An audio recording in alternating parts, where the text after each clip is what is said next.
a ship or white apprend maids bustling in the antebellum home.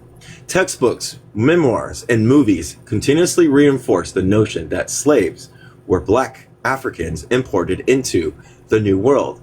We may be aware that in the long sweep of history, people other than Africans have been held in bondage, a practice that continues today as millions of Asian people, hundreds and thousands of Latin Americans, and thousands of Europeans can readily attest. But we still seem unable to escape our historical myopia. Myopia. Yeah. Consider the debate at the what? Myopia. Yeah, thank you. Consider the debate at the conclusion of the U.S.-Mexican War of 1846 to 1848. The United States had just acquired Texas, New Mexico, Arizona, California, Nevada, Utah, more than half of Colorado, and parts of Wyoming and Kansas. The question facing the country was whether slavery should be allowed in this vast territorial haul. By slavery, of course, politicians of that era meant African slavery. But the adjective was wholly unnecessary, as everyone in the United States knew who the slaves were. Therefore, it came as a revelation to many Easterners making their way across the continent that there were also indigenous slaves entrapped in a distinct brand of bondage that was even older in the New World, perpetuated by colonial Spain and inherited by Mexico. With the Treaty of Guadalupe, Hidalgo, at the end of the war, was other slavery became a part of American existence. California may have entered the Union as a, quote, free soil state, but American settlers soon discovered that the buying and selling of indigenous peoples was a common practice there. As early as 1846, the first American commander of San Francisco acknowledged that, quote, certain persons have been and still are imprisoning and holding to service indigenous peoples against their will. Warned the general public that, quote, indigenous population must not be regarded in the light of slaves, end quote. His plea went unheeded. The first California legislature passed the Indigenous Act of 1850, which authorized the arrest of vagrants, quote unquote, natives who could then be, quote, hired out to the highest bidder. This act also enabled white persons to go before a justice of the peace to obtain indigenous children for indentured, quote unquote. According to one scholarly estimate, this act may have affected as many as 20,000 Californian indigenous peoples, including 4,000 children kidnapped from their parents and employed primarily as domestic servants and farm laborers. Americans learned about this other slavery one state at a time. In New Mexico, James S. Calhoun, the first indigenous agent of the territory, could not hide his amazement at the sophistication of the indigenous slave market. Quote, the value of captives depend upon age, sex, beauty, and usefulness, end quote, wrote Calhoun. Quote, good-looking, oh my gosh. All right, everybody, here's a trigger. Good-looking females, not having passed the, quote, sear of yellow leaf, end quote, are valued from $50 to $150 each. Males, as they may be useful, one half less, never more. Calhoun met many of these slaves and wrote pithy notes about them. Quote, refugio Picaros, about 12 years of age, taken from the rancho near Sanatoga, state of Durango, Mexico, 2 years ago by Comanches, who immediately sold him to the Apaches, and with them he lived and roamed until January last 1850, when he was bought by Jose Francisco Lacuro, a New Mexican resident at the Muro. Oh my gosh, these are so much fun. More words, huh? Tadura Martel, 10 or 12 years of age, was taken from the service of Jose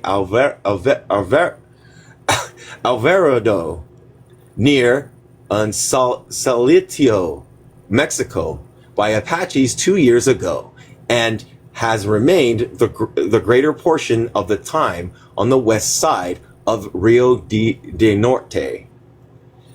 All right, let me do something real quick. I gotta change this something out. Hold on. Yeah,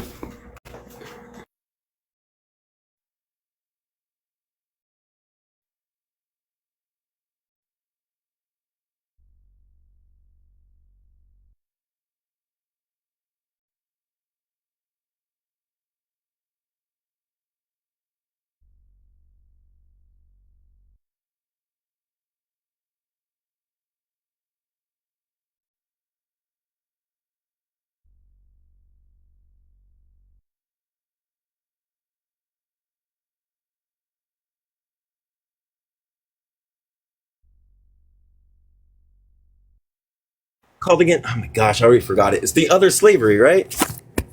The West did more than become familiar with this other type of bondage. They became part of the system. Mormon settlers arrived in Utah in the 1840s, looking for a promised land, only to discover that indigenous peoples and Mexicans had already turned the Great Basin into a slaving ground.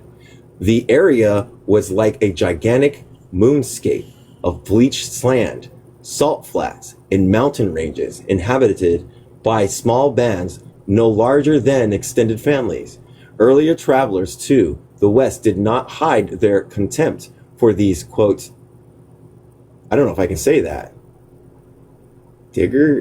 indigenous? Yeah, these are a lot of slurs. who lacked both horses and weapons. These vulnerable Paiutes, as they were known, had become yet easy prey for other mounted indigenous peoples. Brigham Young and his followers, after establishing themselves in the area, became the most obvious outlet for these captives. Hesitant at first, the Mormons acquired some encouragement from slavers who tortured children with knives or hot irons to call attention to their trade and elicit sympathy from potential buyers, or threatened to unalive any child who went unpurchased. Brigham Young's son-in-law, Charles Decker, witnessed the execution of an indigenous girl before he agreed to exchange his gun for another captive.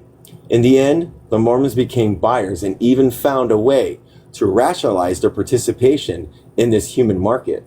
Quote, buy up the Lamanite indigenous children, end quote. Brigham Young counseled his brethren in the town of Parowan, quote, and educate them and teach them the gospel, so that many generations who not pass error they should become a white and delightsome people, end quote.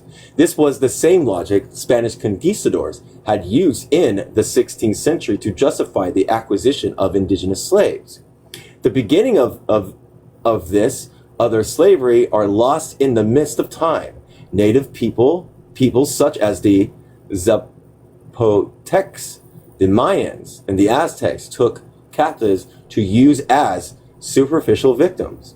The Haudenosaunee waged campaigns called, quote, mourning wars on neighboring groups to avenge and replace their dead. The indigenous in the Pacific Northwest, including male and female slaves, as part of the goods sent by groom to his bride's family to finalize marriage among the elite. Native Americans had enslaved each other over for millennia, but with the arrival of European practices of captivity, originally embedded in the specific culture context, became commodified, expanded in unexpected ways, and came to resemble the kinds of human trafficking that are recognizable to us today. The earliest European explorers began this process by taking indigenous slaves. Columbus' first business venture in the New World consisted of sending 4 carvels load to capacity with 150 natives back to Europe to be auctioned off in the markets of the Mediterranean. Others followed in the admiral's lead. The English, French, Dutch, and Portuguese all became important participants in the indigenous slave trade. Spain, however, by virtue of the large and densely populated colonies it ruled, became the dominant slaving power. Indeed, Spain was to indigenous slavery what Portugal and earlier England were to African slavery. Ironically, Spain was the first imperial power to formally discuss and recognize the humanity of indigenous peoples. In the early 1500s, the Spanish monarchs prohibited indigenous slavery except in special cases. And after 1542, they banned the practice altogether. Unlike African slavery, which remained legal and firmly sustained by racial prejudice and the struggles against Islam, the enslavement of Native Americans was against the law. Yet this categorical prohibition did not stop generations of determined conquistadors and colonialists from taking native slaves on the planetary scale. From the eastern seaboard of the United States to the tip of South Africa, and from the Canary Islands to the Philippines, the fact that this other slavery had to be carried out clandestinely made it even more insidious. It is a tale of good intentions gone badly astray. When I began researching this book, one member was particular interest to me. How many indigenous slaves were there been in the Americas since the time of Columbus? My initial belief was that indigenous slavery had been somewhat marginal. Even if the traffic of indigenous peoples had flourished during the earlier colonial period, it must have gone into deep decline once African slaves and paid workers became available in insufficient numbers. Along with most of other historians, I assume that the real story of exploitation in the New World involved the 12 million Africans carried over across the Atlantic. But as I kept collecting sources of indigenous slavery in Spain, in Spanish, Mexican, and U.S. archives, I began to see things differently. Indigenous slavery never went away, but rather coexisted with African slavery from the 16th all the way through the late 19th century. This realization made me ponder more seriously the question of visibility, because African slavery was legal. Its victims were easy to spot in the historical records. They were taxed on their entry into ports and appeared on bills of sale, wills, and other documents. Because these slaves had to cross the Atlantic Ocean, they were scrupulously, one could even say obsessively, counting along the way. The final tally of 2.5 million enslaved Africans matters greatly because it has shaped our perception of African slavery in fundamental ways. Whenever we read about a slave market in Virginia, a slaving raid into the interior of Angola, or a community of runaways in Brazil, we are well aware that all these events were part of a vast system spanned the Atlantic world and involving millions of victims. Indigenous slavery is different. Until quite recently, we have not have even a ballpark estimate of the number of native peoples held in bondage. Since indigenous slavery was largely illegal, its victims toiled quite literally in dark corners and behind locked doors, giving us the impression that they were fewer than the actual were. Because indigenous slaves did not have to cross an ocean, no ship manifests or port records exist, but only vague references of slaving raids. Yet, in spite of the clandestine and invisible nature of indigenous slavery and the impossibility of counting indigenous slaves accurately, we possess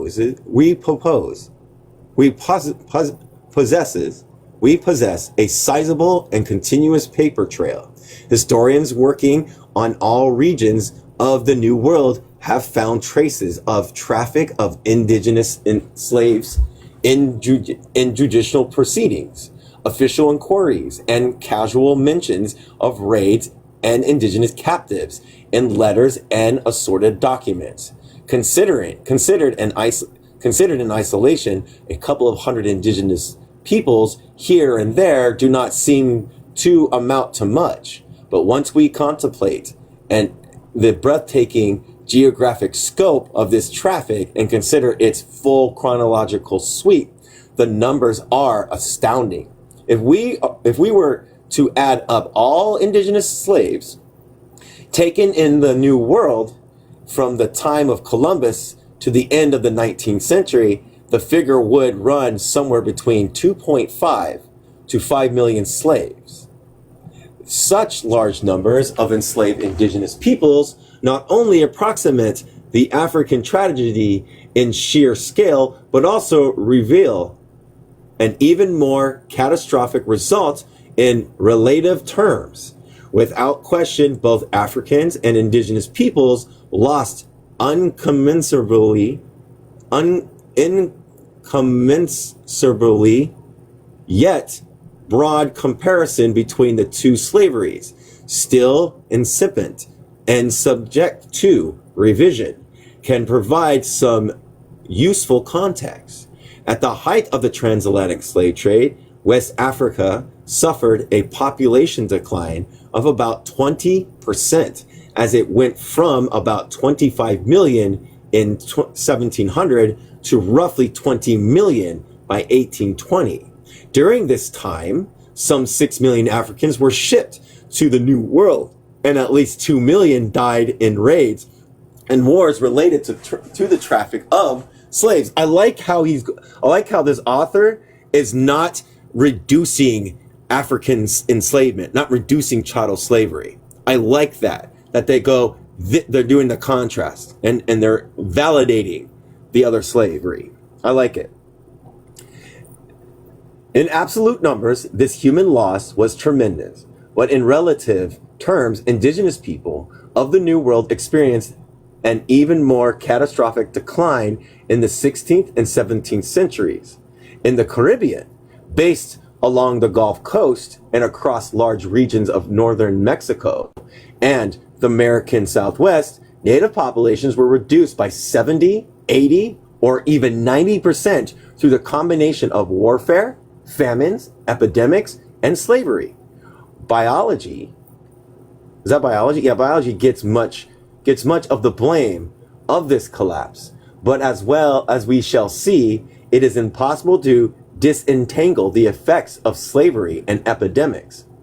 In fact, a synergetic relationship existed between the two slaving raids, spread germs and caused death.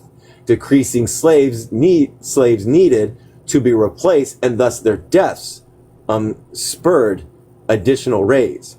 Beyond the question of numbers, I became intrigued by some of the unique features of indigenous enslavement. For instance, in stark contrast to the African slave trade, which consisted primarily of adult males and majority of indigenous slaves were actually women and children. In this way, the two slaveries seemed like mirror images. Indigenous slave prices from such diverse regions as southern Chile, New Mexico, and the Caribbean revealed a premium paid for women and children over adult males. As noted by the New Mexican indigenous agent James Calhoun, indigenous women could be worth up to 50 to 60% more than males. What explains this significant and persistent price premium? Sexual exploitation of women's reproductive capabilities are part of the answer.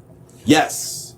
In this regard, indigenous slavery constitutes an obvious antecedent to the sex traffic that occurs today. But there were other reasons too. In nomadic indigenous societies, men specialized in activities less useful to European colonialists, such as hunting, fishing, than women, whose traditional roles included weaving, food gathering, and children rearing.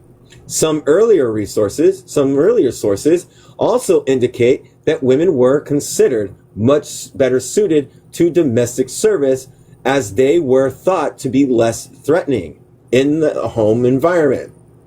And just as masters wanted docile women, they also showed a clear preference for children.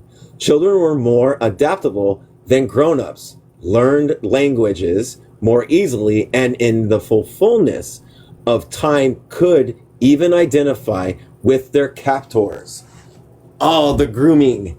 Indeed, one of the most striking features of this form of bondage is the indigenous slaves could eventually become part of the dominant society, unlike those caught up in African slavery, which was a legally defined institution passed down from one generation to the next. Indigenous slaves could become menial or servants, and with some luck attain some independence and higher status, even in the course of one lifespan. Another fascinating feature of the traffic of natives has to do with the involvement of indigenous peoples themselves. As noted earlier, prior to European contact, Native Americans practiced various forms of captivity and enslavement. With the arrival of Europeans, they naturally began offering captives to the newcomers. At first, indigenous occupied a subordinate position in the emerging regional networks of enslavement, serving as guides, informants, intermediaries, guards, and sometimes junior partners, generally dependent on the European markets and enslaving networks. Europeans had the upper hand because of their superior war technology, specifically horses and firearms, which allowed them to prey on indigenous societies almost at will. What started as a European-controlled enterprise, however, gradually passed into the hands of Native Americans. As indigenous peoples acquired horses and weapons of their own, they became independent providers. By the 18th and 19th century, powerful equestrian societies had taken control of much of the traffic. In the Southwest, the Comanches, and the Utes became regional suppliers of slaves to other indigenous peoples, as well as the Spaniards, Mexicans, and Americans. The Apache who had early on been among the greatest victims of enslavement, transformed themselves into successful slavers. The colonial times, the Apaches had been hunted down and marched in chains in the silver mines of Chihuahua. Wawa. Chihuahua, thank you. But as Spanish authorities crumbled in the 1810s and the mining economy fell apart during the Mexican era, the Apaches turned the tables and their erstwhile masters. They raided Mexican communities, took captives, and sold them to the United States. So persistent and widespread was indigenous slavery that it proved nearly impossible. The Spanish crown prohibited native bondage under all circumstances in 1542, but the traffic continued. more than a century later, in the waning decades of the 17th century, the Spanish monarchs launched an empire-wide campaign to free all indigenous slaves. But this precarious crusade also fell short of what increasingly appeared to be an unattainable goal. In the early 19th century, Mexico proscribed all forms of bondage and extended citizenships to the indigenous peoples. Yet indigenous slavery persisted. One of the most revealing aspects of this other slavery is that since it had no legal basis, it was never formally abolished like African slavery.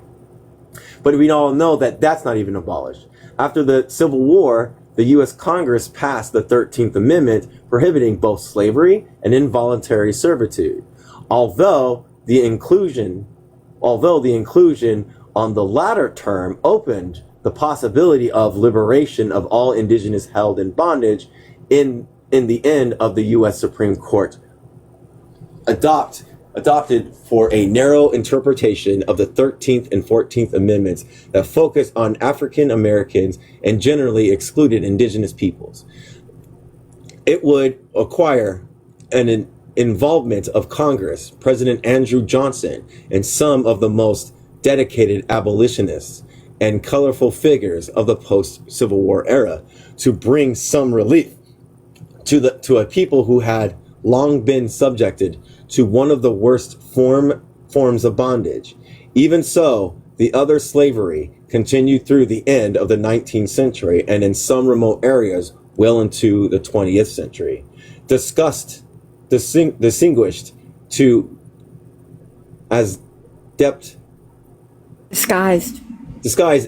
as debt peonage, which stretched the limits of accepting labor institutions and even posed as legal works. This other slavery was a direct forerunner of the forms of bondage practiced today. The more I learned, the more I became convinced that the other slavery had been a defining aspect of North American society. And yet it has been almost completely erased from our historical memories.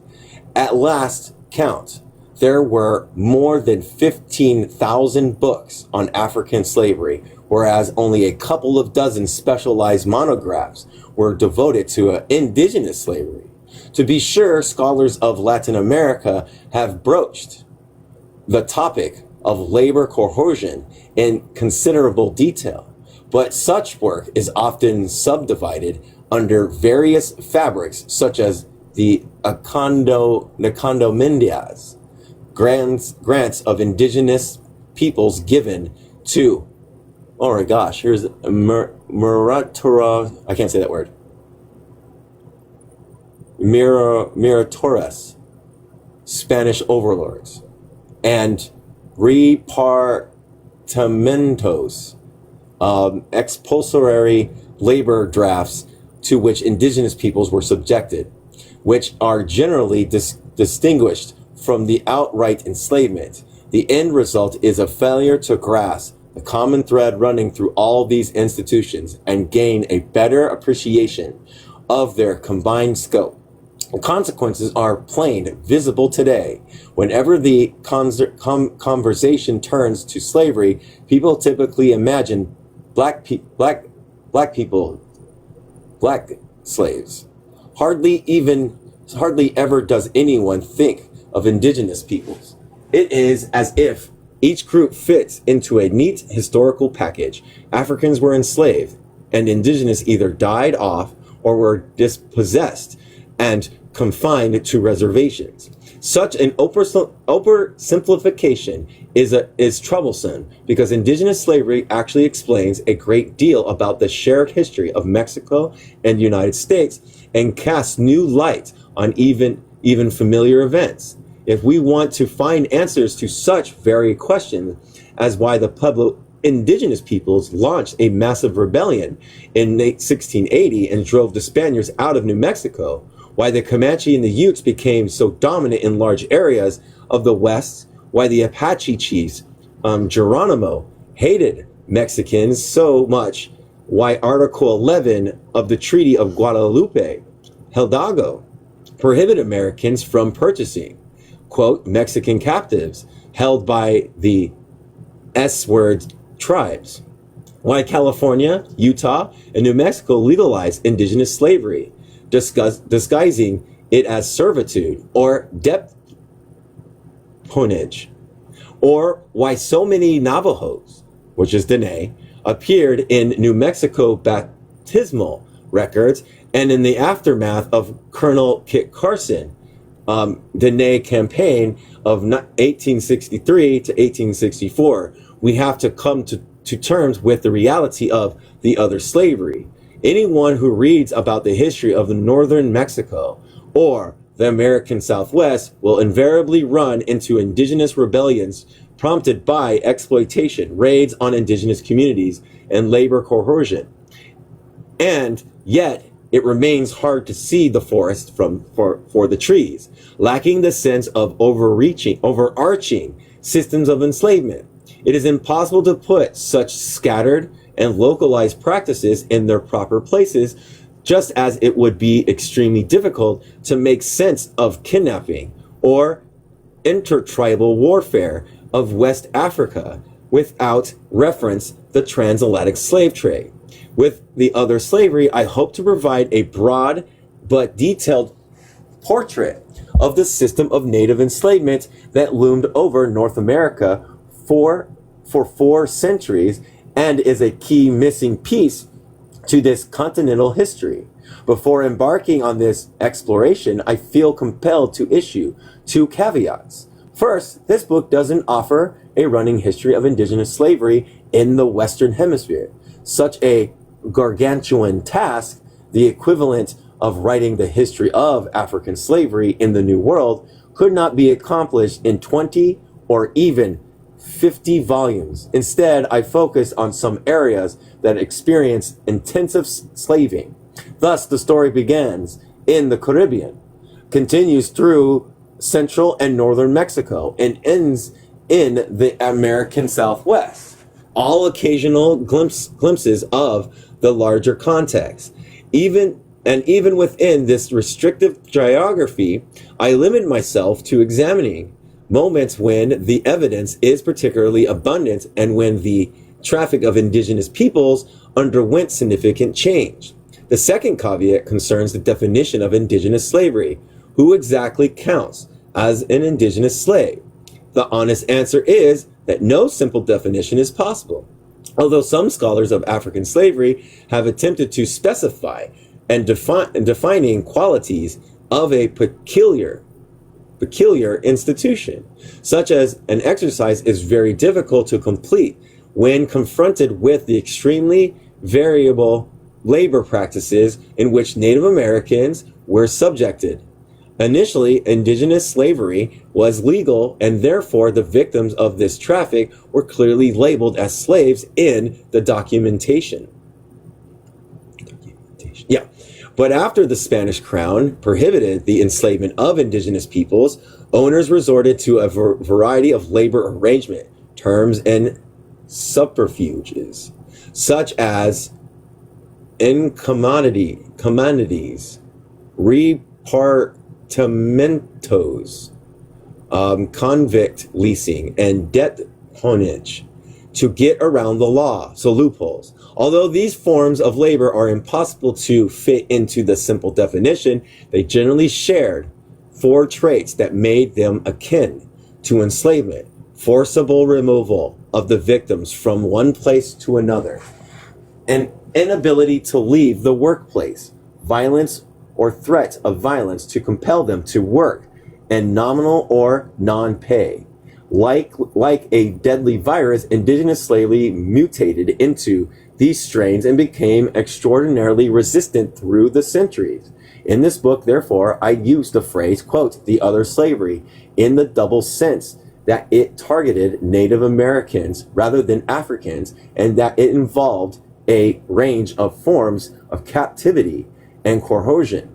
Some scholars may object to this broad usage, which glosses over conventional labor distinctions, but my reason are threefold. First, since masters and officials devised newfangled terms and practices to retain control of Native Americans when formal enslavement was no longer possible, it makes sense to lump them together in recognition of their ultimate purpose, which was a forcible extract of labor from natives. The kaleidoscope labor category have long prevented us from assessing the labor system as a whole and making fundamental distinctions between voluntary and coerced work. Second, these labor practices may have seemed quite distinct to officials and masters at the time, and continue to seem so to research today.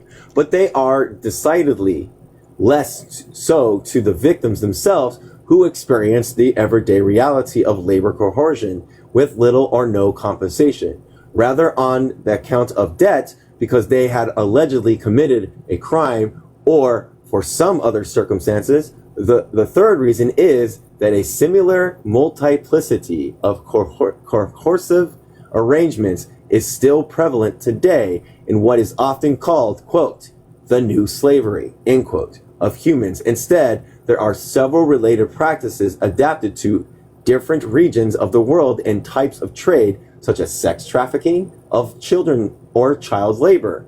And even though these modern forms of bondage cannot be neatly defined or reduced to fit into a single all-encompassing definition, they are no less real. It was no different with the other slavery. All right. Caribbean debacle. Where are we at? Let's see. I'm going to look ahead, see if there's any stopping points. If not, let's find out.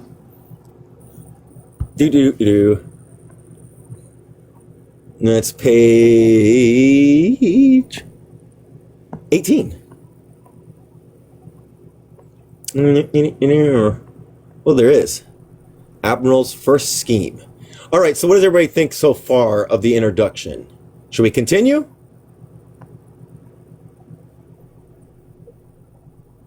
Love this book. I would love to continue the book, but there is 10 minutes left and we're on a good stopping point.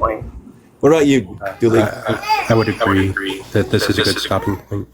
All right. So what did everybody think about the introduction? Any critiques, criticisms, good things, bad things? Because we have, I really enjoyed it. Thinking about the fact that there was another form of slavery that's never talked about is very interesting. Dooley, anything? You don't have to if you don't want to. Yeah, I was just going to say that I'm glad that there is some talk about this, because if we don't know about it, then we can't actually help with any of the impacts that it has made. Yes. All right. Anybody else in the comments? Thumbs up if other people have heard this book, especially from Rachel, because Rachel's opinion to me is significant for me, if they're still here. So far, so good. I don't know if Rachel's here. If not, that's cool too. But yeah, let's read this. Let's do it. Real quick, because we have some time. You like where this is going? Okay, cool. We'll stick with this then. We will stick with this. Yeah, I agree. Yeah. And I like it how it's drawing the distinctions and calling and bringing out the particularities of one slavery compared to the other, and also bringing in the general particularities together too. So I like that too, So, but anyways, so page 18 is where we're going to stop. The Caribbean debacle. Yeah, different perspectives for sure. And then we can have critiques, criticisms, or talk about the good things that work too, So yeah, we'll read this. And then, that's what I want to do. So we have some time. want to look through the indigenous section real quick again. If that's okay by everybody. All right. Let's see here. I think what is isn't Chicken Strips gonna do a indigenous feminist book?